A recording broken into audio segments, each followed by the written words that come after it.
Hi there, Chris. So it's a Saturday afternoon here in Cape Town, South Africa, and I just got the news that I'm the most engaged listener on Popcorn Finance. I just want to just give a short acceptance speech. It was about a couple of months ago when I got into, I don't know how I found Popcorn Finance, but I did. And I subbed and I learned a bunch of new stuff.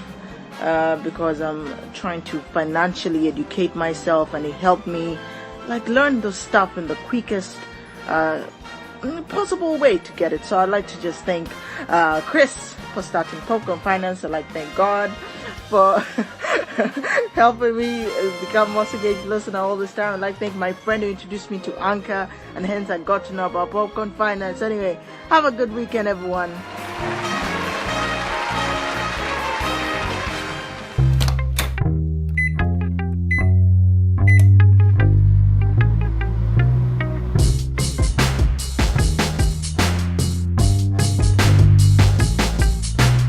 Hey, this is Chris. Hope you're doing well, and welcome to Popcorn Finance, where we discuss finance in about the time it takes to make a bag of popcorn. The call-in that you heard right there was from Irene. Big thank you. Appreciate it. And what she was responding to is this title, this, I guess, award, you could say, that I give out on the Anchor app called the Most Engaged Listener. And it started with a listener named Purse, who called in and was acting like this was like a real award and treating it like an award show. And I thought it was so much fun that I just kind of threw it out there to anyone else who was named Most Engaged Listener. And that's how I received that call in from Irene. And I have a few more that I've gotten as well, so I'll try to sprinkle them in future episodes. But, you know, it's just a lot of fun. She did a great job. And if you want to know more about what I'm doing over on Anchor, you can visit popcornfinance.com/anchor. Jumping into today's episode, we'll be focusing in on this call-in I received from Marvin with a question that I think a lot of us currently have or have had in the past. Hey Chris, how's it going? Marvin, but most people call me by my gamer tag, which is Locke. You did pronounce it correctly, and I'm glad that you did a little research. Most people don't take the time to do stuff like that, so I really do appreciate it. The main reason why I decided to check out your content was just because you're talking about financing, and everybody's just trying to learn how to deal with money. Like me, for myself, I'm a young 21-year-old male. I just picked up a secured credit card line. I'm currently working on building up my credit. And I'm just trying to figure out the fastest way to build your credit up.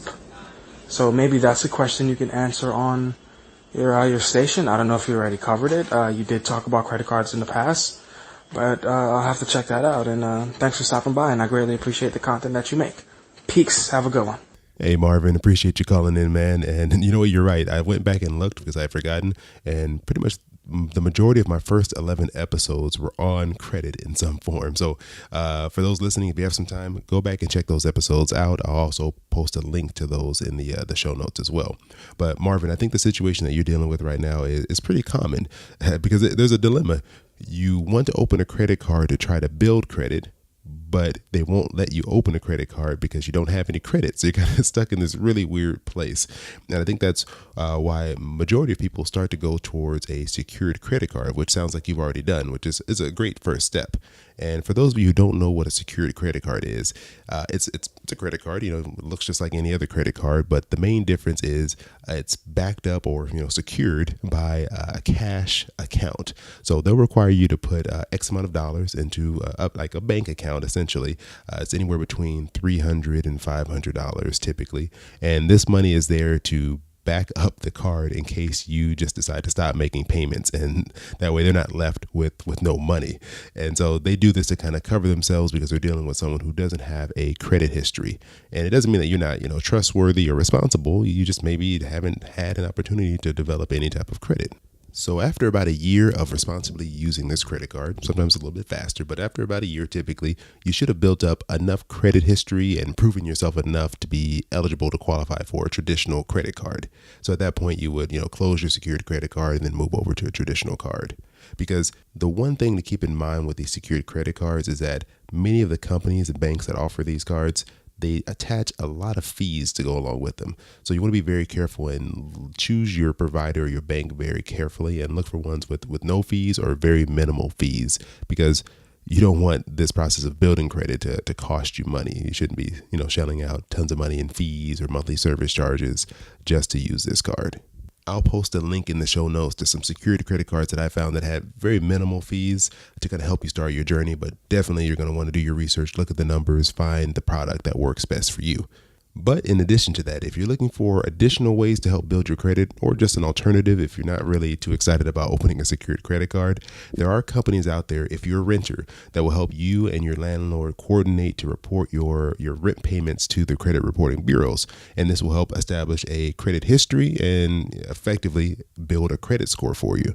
Now, this service isn't free, and I personally haven't used any of these services, but through some research, I found one that kind of came up pretty frequently. They're called Rent Reporters.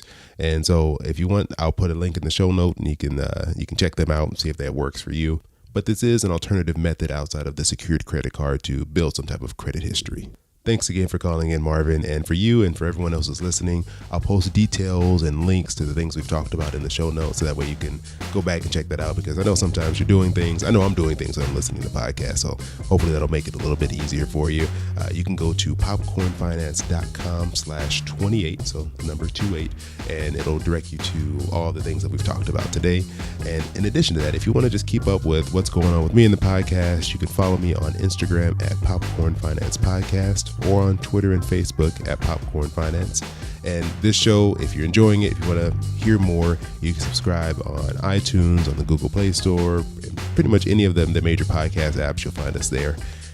And as always, I appreciate you spending some of your time here with me. I know there's so many other things you could be doing with your time, so I appreciate you spending a little of that here with me. Hope you have an amazing rest of your week, and I'll talk to you soon.